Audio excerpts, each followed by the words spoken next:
Shalom saudaraku, kembali lagi berjumpa di Life Study sebab orang yang berhenti belajar, berhenti bertumbuh. Mari kita bersatu di dalam doa.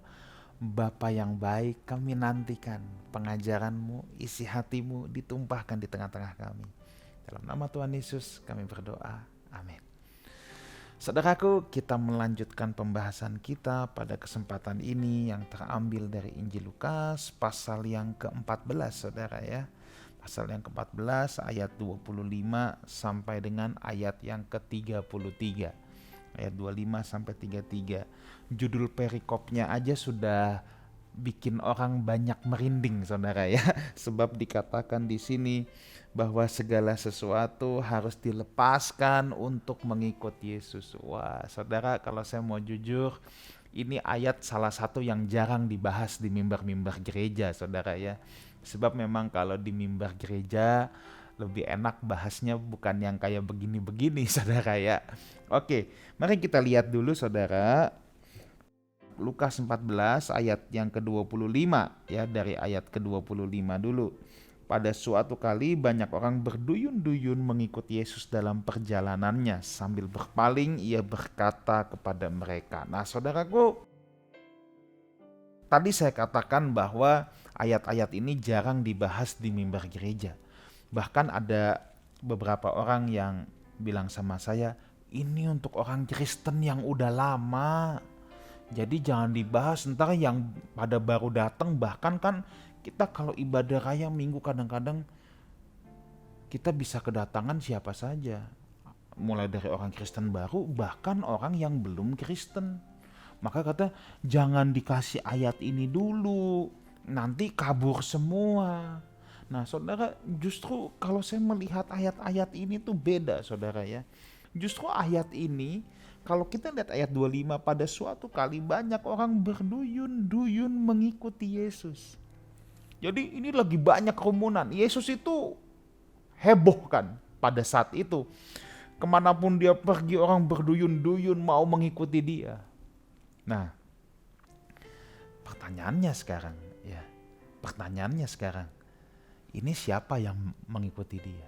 Bisa ada orang yang udah tahu Yesus, udah sering ikut, ada yang baru ikut, bahkan ada yang belum tahu sama sekali karena lihat ada rame-rame ikut. Ini nyampur, audiensnya nyampur. Ini bukan murid-muridnya doang yang udah tiap hari ikutin dia, enggak. Ini banyak orang baru juga. Tapi justru Yesus kasih pengajaran ini yang luar biasa. Makanya saya tidak setuju saudara ya.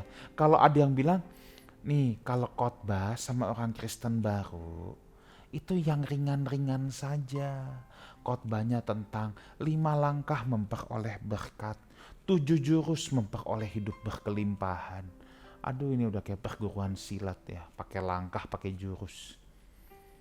Tapi kalau yang saya pahami, Yesus nggak berbuat begitu. Orang begitu mau ikut dia langsung kasih harga yang sebenarnya, nggak ditutup-tutupin dulu.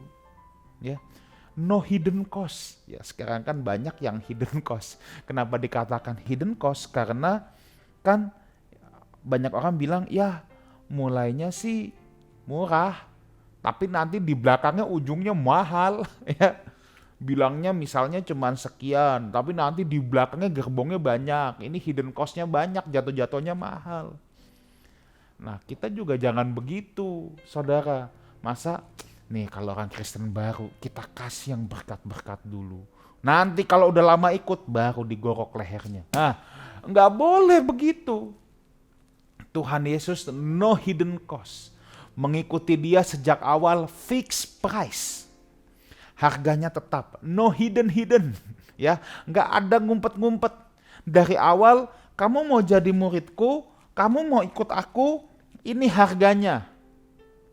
Ibarat saudara belanja, ini harganya, mau bungkus nggak mau udah. Tapi no discount, nggak pernah ada diskon saudara ya. Saudara nggak temukan dalam Alkitab di mana Tuhan berkata, ya pada saat dia di Via Dolorosa itu udah saat terakhir, murid-muridnya aja nggak semuanya ikutin dia. Tuhan nggak pernah bilang, aduh aku udah susah banget nih, ayo deh aku sell, sekarang yang mau ikut aku lebih gampang, harganya lebih murah. Enggak, Tuhan enggak ngomong begitu loh. Tetap harganya sama, fixed price, fixed cost. Harganya tetap sama, saudara. Ya. Nah, saya jadi ingat dulu saya kalau waktu saya di Australia itu ya, setiap kalau di negara Eropa, Amerika, Australia, kalau di negara Barat itu 26 Desember itu Boxing Day, saudara. Boxing Day itu hari diskon besar-besaran. Di mana-mana diskon. Wah, dan itu ajaibnya ya saudara ya. Orang itu eh, kalau Boxing Day toko itu ada yang buka kalau shopping center besar ya. Kalau di situ kan namanya Mayer, David Jones. Kalau di sini ibaratnya Sogo Metro gitulah ya. Yang biasanya buka jam 10, kalau Boxing Day buka jam 5 pagi. Ada yang jam 5, ada yang jam 6. Tahu apa yang amazing saudara? Tahu apa yang amazing? Itu orang bisa ngantri depan toko dari jam 12 malam. Sungguh saudara. Dari jam 12 malam bikin tenda depan shopping center. Saya sampai buset dah minta ampun, kok mau ya? Demi kadang-kadang yang masuk duluan dapat voucher ya. Lalu karena Boxing Day itu satu shopping center diskon gede-gedean. Bisa 50%, 60% bisa. Jadi biasa kalau yang datangnya siang itu tinggal sisa-sisa saudara. Jadi orang berduyun-duyun, adu pagi-pagian. Jadi itu dari jam 4 aja ya. Itu kalau jam 4 pagi tuh, kalau misalnya buka jam 5, jam 3, jam 4 tuh itu antrian sudah mengekor saudara. Sudah mengular. Nah tapi satu hal yang luar biasa menurut saya. Ada satu jalan di kota Sydney itu di Castlereagh Street namanya. Itu tempat dijualnya barang-barang branded yang bermerek sangat premium ya, yang dikenal di seluruh dunia ya. Saya nggak perlu sebutkan nama-nama brandnya. Nah, yang saya bingung melihat mereka bahwa sekalipun Boxing Day mereka tidak pernah ada Pak Saleh terpampang di jendelanya. Tahu Pak Saleh ya, ibu-ibu paling suka sama Pak Saleh ya. Pak Saleh itu sale maksudnya ya, diskon. Mereka nggak pernah memberikan diskon. Tapi orang tetap antri masuk toko mereka. Di situ saya lihat begini. Memang kalau kualitas sangat tinggi. Kalau kualitas sangat tinggi. Nggak perlu sale pun orang tetap nyari saudara. Dan dia tetap mempertahankan this is our price, fixed price. Saudara datang ke toko-toko branded ini tidak bisa kayak datang ke Tanah Abang atau Mangga 2 tawar-menawar. Nggak bisa. Tungguin sale juga percuma, nggak akan pernah ada diskon. Nah, mengikut Yesus sama, fixed price. Nggak pernah ada diskon. Ya begini, harganya tuh begini. Fixed cost, fixed price. Nah, makanya Yesus begitu ada orang banyak ikut dia langsung sambil berpaling, ia berkata kepada mereka, nah mulai deh di sini. Tuhan kasih harganya. Yang pertama nih ayat ke-26 ya. Sedikitnya ada 4 hal yang kita bisa belajar di sini. Yang pertama ayat 26. Jikalau seorang datang kepadaku dan ia tidak membenci bapaknya, ibunya, istrinya, anak-anaknya, saudara-saudaranya laki-laki atau perempuan, bahkan nyawanya sendiri, ia tidak dapat menjadi muridku. Nah, ayat ini jadi kontroversial. Masa kita disuruh benci saudara kita, suruh benci papah kita, mamah kita? Ini nggak salah. Again, saudaraku ya, kita harus melihat banyak aspek. Tidak mungkin Tuhan menyuruh kita kurang ajar sama orang tua. Hukum Taurat yang kelima aja, hormatilah ayahmu dan ibumu, orang tuamu. Tidak mungkin Tuhan mengajarkan kita untuk membenci saudara-saudara kandung kita. Orang Tuhan bilang, kasihilah sesamamu manusia seperti dirimu sendiri. Itu untuk semua manusia secara global, apalagi yang saudara-saudara ya. Jadi tidak mungkin ini saudara memahami dengan harafiah. Kita harus tahu kata membenci di sini memang kontroversial kalau tidak diartikan. Di sini digunakan kata miseo. Nah, salah satu arti miseo itu adalah loveless, yang lebih berarti kurang mengasihi atau menolak ketika dihadapkan dua pilihan Allah atau manusia. Jadi apa yang kita bisa belajar di sini, saudaraku ya, apa yang kita bisa belajar di sini bahwa Tuhan harus di tempat yang utama dan terutama. Dalam hidup kita tidak tertutup kemungkinan di mana kita harus memilih mengikuti prinsip Tuhan atau orang tua, saudara, teman atau lain sebagainya. Kalau kita memilih mengikuti prinsip dunia daripada prinsip Tuhan, ini yang Tuhan tidak inginkan. Ya, ini yang Tuhan tidak inginkan.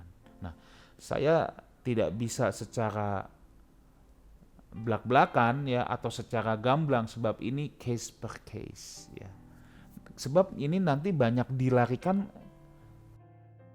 kepada tema-tema antara kepercayaan dan kebudayaan. Ya, ini yang tidak bisa ya. Jadi ini mesti case per case. Tapi kalau misalnya saudara disuruh membunuh, ya jelaslah nggak mau gitu ya. Jadi intinya adalah miseo ini kurang mengasihi ya, atau menempatkan Tuhan di paling atas, apapun itu harus di bawah Tuhan ya. Atau menolak ketika dihadapkan pada dua pilihan Allah atau manusia ya. Nah, hal yang kedua di ayat yang ke-27-nya, barang siapa tidak memikul salibnya dan mengikut aku, ia tidak dapat menjadi muridku.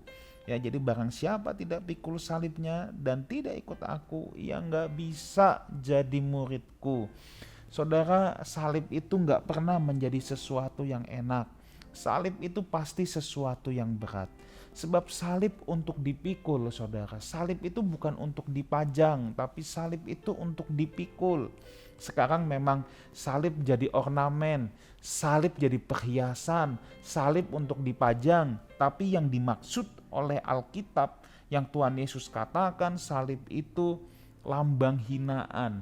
Salib itu sesuatu yang gak enak, yang dipikul. Ketika Yesus memikul salibnya, semua orang tahu bahwa dia adalah tereksekusi. Memikul salibnya artinya dia yang harus sendiri membawa alat eksekusinya itu. Orang yang digantung di kayu salib menurut zaman itu adalah bukan lagi orang yang hina, tapi orang yang terkutuk. Salib tidak pernah menjadi sesuatu yang enak. Lalu apa maksudnya? Bukankah Yesus disalibkan ganti kita? Kenapa kita sekarang disuruh mikul salib lagi? Kita enggak disalibkan, tetapi ikut memikul salibnya itu harus. Nah, salib adalah penderitaan yang tidak seharusnya kita tanggung. Tapi oleh karena Tuhan dan pekerjaannya, kita pikul juga penderitaan itu. Ini bukan penderitaan karena kecerobohan kita, tapi ini penderitaan yang harusnya tidak kita pikul, tapi kita pikul juga. Dan saya katakan ya, ini sifatnya penderitaan loh. Penderitaan tuh hal yang gak enak, hal yang menyayat daging kita. Kalau gak menyayat daging kita, itu belum penderitaan, saudara ya. Kalau sudah menyayat daging kita, itu baru penderitaan. Misalnya, saudara dihina karena saudara mengikut Tuhan Yesus. Ya. Itu salib. Kalau saudara nggak ikut Tuhan Yesus, saudara mungkin nggak usah terima hinaan itu. Ya. Mungkin Tuhan menggerakkan saudara ya, untuk berpartisipasi dalam satu beban misi atau satu pekerjaan Tuhan. Tapi saudara bilang, aku juga lagi berat Tuhan. Tapi saudara tetap mau mendukung itu. Sebab saudara mau taat dengar-dengaran dengan Tuhan. Itu salib yang kau pikul. Ya. Ingat ya, sampai engkau tersayat loh. Itu baru salib. Kalau engkau gak tersayat, ya oke lah, itu belum salib. Ya. Ya. Bisa saja kita berbuat sesuatu, kita memikul beban misi pekerjaan Tuhan, tapi itu belum tentu salib buat kita. Kalau salib itu ya punya ciri khas, harusnya kita nggak pikul, tapi untuk Tuhan dan kerajaannya kita pikul. Ada syarat yang kedua, salib itu lambang penderitaan. Ingat, Artinya apa? Daging kita tersayat, keinginan kita tersayat. Kalau secara daging, kalau boleh milih enggak. Tapi aku taat, aku ikut Tuhan. Nah, memikul salib sangat diperlukan untuk semua pengikut Yesus. Kenapa? Itu bukti kerelaan ketika kita mengiring Tuhan. Itu bukti bahwa kita taat dan tunduk sama pengaturan Tuhan. Saudara, saat saya harus pulang ke Indonesia, bagi saya itu salib juga. Sebab kalau boleh milih, secara daging lebih nyaman kalau saya tidak pulang ke Indonesia. Tapi ketika saya harus mengikuti panggilan pelayanan di mana Tuhan panggil, itu salib untuk saya. And it's okay, kita jalankan. Dan masih ada banyak lagi, saudara ya. Saya percaya menjadi murid Kristus kita tidak bisa menghindar dari yang namanya salib ini. Ya. Oke, ayat 28 sekarang sampai 32. Sebab siapakah di antara kamu ya yang kalau mau mendirikan sebuah menara tidak duduk dulu membuat anggaran biayanya, kalau cukup uangnya untuk menyelesaikan pekerjaan itu, supaya jikalau ia sudah meletakkan dasarnya dan tidak dapat menyelesaikannya, jangan-jangan semua orang yang melihatnya mengejek dia sambil berkata, orang itu mulai mendirikan tapi tidak sanggup menyelesaikan.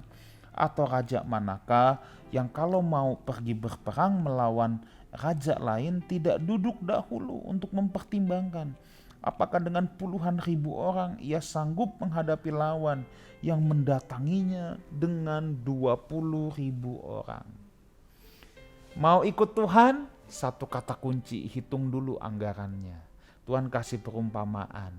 Perumpamaan yang pertama, orang mau mendirikan menara, hitung dulu, jangan main asal mulai, nanti duitnya gak cukup, gak selesai malah dicibir sama orang. Mau ikut Yesus, hitung dulu anggarannya, mahal, makanya Tuhan kasih harga-harganya. Tadi menempatkan Tuhan sebagai yang prioritas, mau memikul salib. Kalau mau ikut Tuhan cuman enaknya doang, ya gak bisa, saudara. Makanya Tuhan bilang, hitung dulu anggarannya, ini berat. Ikut Tuhan itu tidak sesimpel saudara mengikuti doa saya, terima Tuhan Yesus lalu dibaptis. Dibaptis itu bukan tujuan akhir kekristenan. Itu ibarat lari maraton, justru pertandingan baru dimulai. Wasit baru dor, itu bukan garis finish, itu garis start. Sama saja dengan orang yang mau menikah. Banyak orang berpikir puncaknya adalah saat pemberkatan nikah dan resepsi. Itu bukan garis finishnya, saudara. Ya, banyak orang mempersiapkan ini serius, tapi tidak mempersiapkan jalannya pernikahan. Padahal pemberkatan nikah itu baru door tadi, baru titik awal, baru titik start, baru akan dimulainya sebuah perjalanan. Ya. Itu baru titik awal, saudara. Itu bukan akhir dari segalanya. Justru itu baru mulai. Nah, kan lucu kalau orang justru persiapan serius untuk hari H, tapi bagaimana jalannya pernikahan dia nggak siapkan serius. Makanya premarital counseling sangat penting. That's not a formality. Itu bukan formalitas, saudara. Oke, saya balik lagi ke sini. Tuhan bilang, mau ikut Tuhan hitung dulu anggarannya. Makanya ada banyak orang Kristen yang kalau nggak dikasih tahu harga pengiringan sama Tuhan Yesus, cuman maunya jadi penggembira doang. Ujung-ujungnya begitu ikut, ya ada dalam euforia semangat kayak soda, push gembos terus, kempes. Akhirnya orang mencibir. Dulu lu ekstrim, sekarang kemana? Oh, kita nggak usah kayak soda. Yang penting punya komitmen bertumbuh pelan. Tapi saudara terus bertumbuh ke atas. Itu luar biasa, saudara ya. Daripada kayak soda, push terus kempes hilang entah kemana. Tuh coba gimana? Ya, itu sebabnya saya mau mengajak saudara, ya. Hitung dulu anggarannya. Raja mau pergi berperang, hitung dulu. Intinya harga pengiringan sama Tuhan itu fixed price. Tuhan nggak kasih diskon. Jadi hitung dulu. Apa yang dihitung? Bukan uang saudara yang dihitung, bukan. Tapi hitung hatimu. Apakah aku siap dengan segenap hidup untuk melayani Tuhan, untuk mengikut Tuhan? Kalau nggak siap, nggak usah dulu, nggak apa-apa. Ayat ke-33 yang terakhir. Nah, ini yang paling berat ini. Demikian pula lah tiap-tiap orang di antara kamu yang tidak melepaskan dirinya dari segala miliknya tidak dapat menjadi muridku. Melepaskan diri dari segala milik. Tuhan mau bilang dua hal, saudara. Yang pertama, bahwa Tuhan yang paling berharga dalam hidup ini. Tuhan tidak dapat dibandingkan dengan apapun dan siapapun. Saudara, harta kita yang paling berharga itu Tuhan. Jangan tukar Tuhanmu dengan kedudukan. Jangan tukar imanmu dengan harta berapa banyak pun. Jangan tukar nilai-nilai hidupmu dengan dosa-dosa yang ada di luar sana. Jangan tukar imanmu terhadap Tuhan. Kau gadaikan untuk hal-hal yang melukai hatinya Tuhan. Tuhan adalah harta yang paling berharga dalam hidup ini. Kenapa Tuhan bilang harus rela melepaskan segala milik? Itu artinya kita menganggap Tuhan harta kita yang paling utama. Ini bukannya berarti saudara jual semuanya terus saudara kerek kering kerontang. Bukan itu saudara. Ya. Tetapi ayat ini mengajarkan yang pertama mengakui Tuhan yang paling berharga. Tuhan gak bisa dibandingin dengan apapun yang kau punya dan siapapun yang hadir dalam hidupmu. Hal yang kedua, menyadari bahwa semuanya milik Tuhan, kita hanya pengelola. Jadi kalau bos besar Tuhan Yesus sedang bilang, serahkan yang ini, kasih yang ini, kita manut saja, kita ikut saja. Bantu pelayanan ini, bantu orang itu, kasih orang itu ini, kasih orang itu, kita ikut saja saudara ya.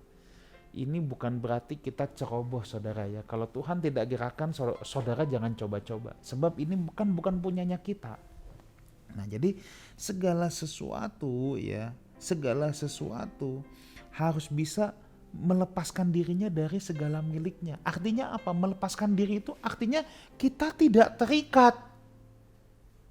Ada orang, aku harus punya ini. Nah itu gak bisa lepas saudara. Kita tidak bisa terikat. Saudara diberkati Tuhan, punya mobil bagus, boleh, tapi jangan terikat. Saudara punya barang-barang bagus, boleh, tapi jangan terikat. Nah, maksudnya apa sih pastor jangan terikat? Ya jangan terikat, maksudnya hatimu jangan ada di sana. Jangan jadi kebanggaan diri. Harus punya mentalitasnya ada boleh, gak ada juga boleh. Jangan sampai bilang, aku gak bisa hidup tanpa mobilku yang ini. Nah itu kan terikat namanya. Sedangkan kita hanya boleh mengikatkan diri sama Tuhan saja. Ya. Nah harga pengiringan kepada Tuhan adalah segenap hidup atau tidak usah sama sekali. Tuhan gak mau ada courting saudara. Dan saya sebagai hamba Tuhan, saya harus berbicara apa adanya. Tuhan menginginkan hidup saudara ya. Makanya saya harus bicara apa adanya saudara. Sebab kita gak bisa ikut Tuhan setengah-setengah. Dalam kitab Wahyu nanti kita belajar. Karena engkau suam-suam kuku, panas enggak, dingin enggak ya. Panas enggak, dingin enggak, aku muntahkan engkau. Kita gak bisa ada di gray area. Ikut Tuhan atau gak ikut sama sekali. Gak ada kerajaan abu-abu, yang ada kerajaan terang atau kerajaan gelap. Selamat memilih, selamat mengikut Tuhan. Tuhan Yesus menyertai kita semua. Amin. Mari kita berdoa. Bapa yang baik, biarlah kami punya keteguhan hati untuk mengikuti jalan-jalan Tuhan yang Kau tunjukkan dalam hidup kami. Dalam nama Tuhan Yesus kami berdoa. Amin.